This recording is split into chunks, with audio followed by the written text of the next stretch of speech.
How are you doing, folks? This is Noel, and we are back with another episode of The Dark Side of the Kitchen. So, today I want to talk about the taste of memory and how food connects us to who we are. Because it doesn't matter what country you're from, it doesn't matter your race, religion, creed, color, food has the same effect on us all. It has the same history with us,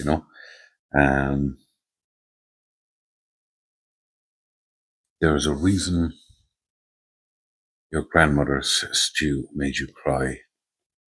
Why the smell of fresh bread, have you ever toasted over open fire, takes you back to your childhood,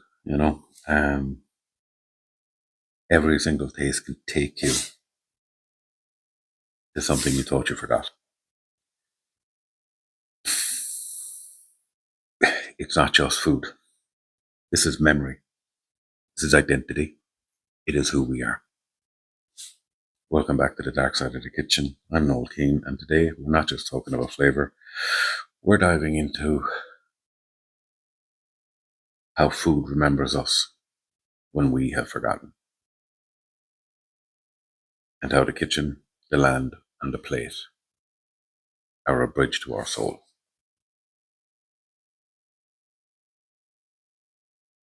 The memory of the tongue, We don't just taste with our mouths, we taste with our memories.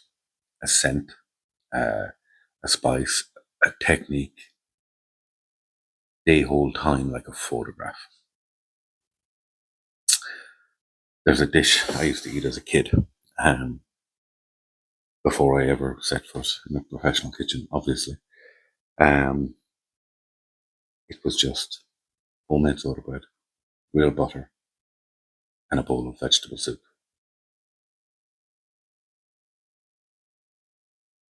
But it wasn't just about the bowl wasn't just lunch, It was my mother's hands. It was the rain on the window, the warmth of home when you were uncertain. So as I'm sitting here doing this, I'm looking out the window. It's raining, which is coincidental to this because this I wrote yesterday. But I was going to say every chef has that dish, but everybody has that dish. The one that hits harder than any fine dining meal. The one that reminds you of where you started. That's the taste of memory. That's the effect of food. And when we forget who we are, that taste brings us back. We've all had them moments. And as chefs, there are moments we try to give to other people, that they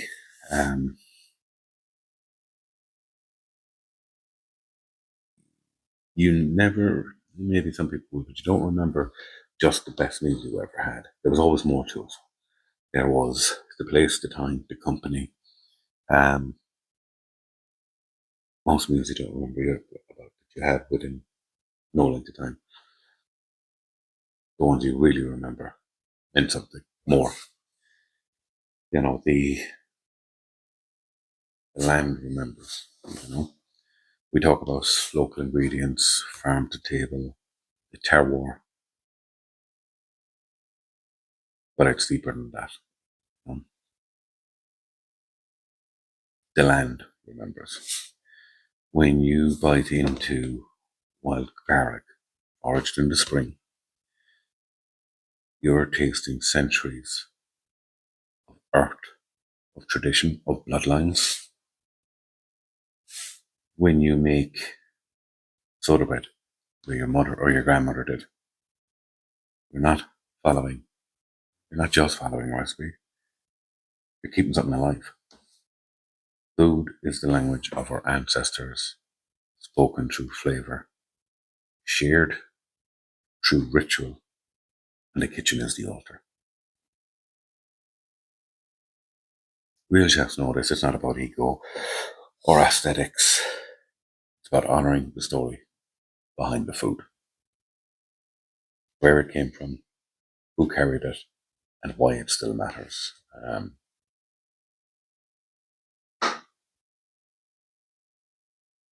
Not every memory survives. And in the rush to modernize, globalize, commercialize, we have lost dishes that defined cultures. There are traditional meals that were made by hands that never wrote a cookbook, that have vanished with them, and the memories with them of it as well. And then they just become a distant memory, and then they are forgotten in the annuals of time. And that will always be a shame.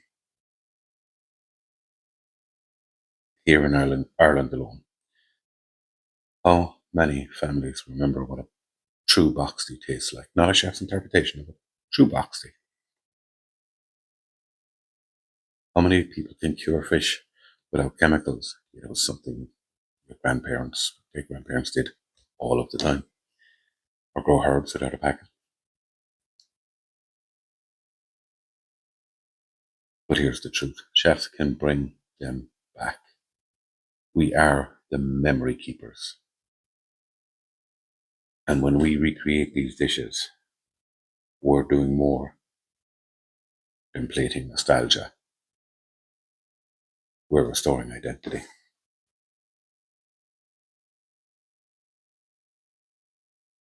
It's a universal thread, you know? In every culture, food is how we mark time. Birthdays, funerals, holidays, weddings, anniversaries, deaths. We mark it with food, same as every other culture. And when you feed somebody, truly feed somebody from your memory, your culture, your truth, it's not just hospitality, it's communion, you know? I have worked in kitchens where none of us spoke the same language, but we cooked together. We remembered together. I learned a Filipino dish from a line cook.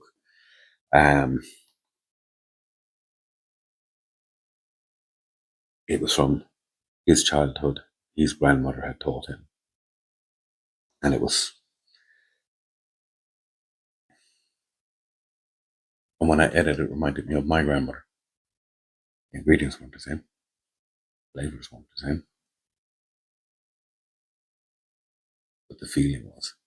The feeling was the same, you know? Food feels. It crosses borders, religions, pain, joy. It reminds us we're all human.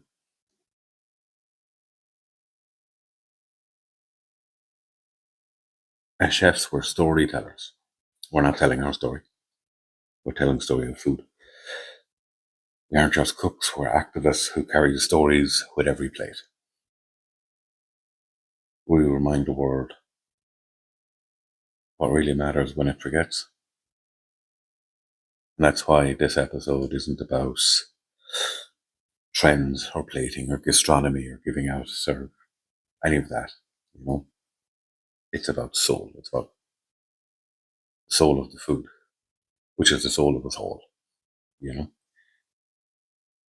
So if you're a chef, dig deep.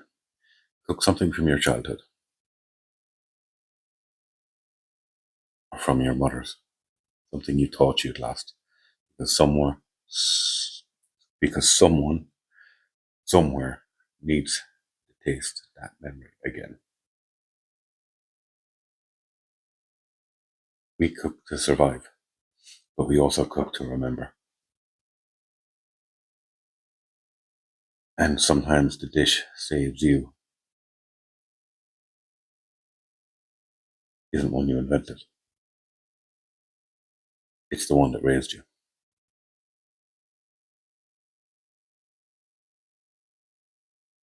So this is going to be quite a short one by comparison. I'm only coming up on 10 minutes.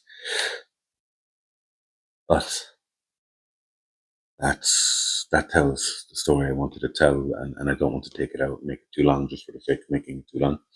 So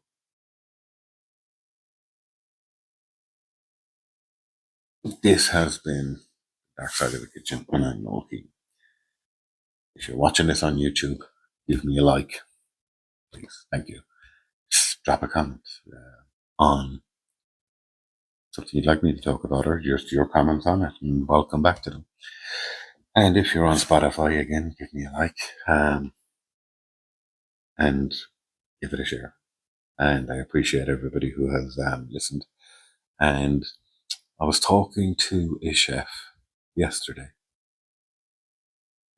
We'd know each other, but we didn't work together. We wouldn't be best friends or anything like this, But lovely guy. But I've kept it out of the camera. But for those that are listening to it on YouTube, my ring finger is completely bandaged up. I cut it the other day, so see, this is actually around my neck. I've been trying to keep it down here out of camera's view. She thought I'd ask me what happened, blah blah blah. And what I'm going to do at some stage during the winter, when it's when I have more time, I'm going to put a bunch of chefs together around one table and talk about nothing but the cuts, the burns, the breaks, because it would be funny. So it came in my head yesterday after I was talking to him just briefly that put a bunch of chefs around the table just and go, what's your worst cut, burn, break, whatever it was. And so yeah, that's something I'm going to do somewhere during the winter when I would be able to get a bunch of them together into one day. So, folks, thanks for listening. I hope you liked the episode, and we'll talk to you all real soon.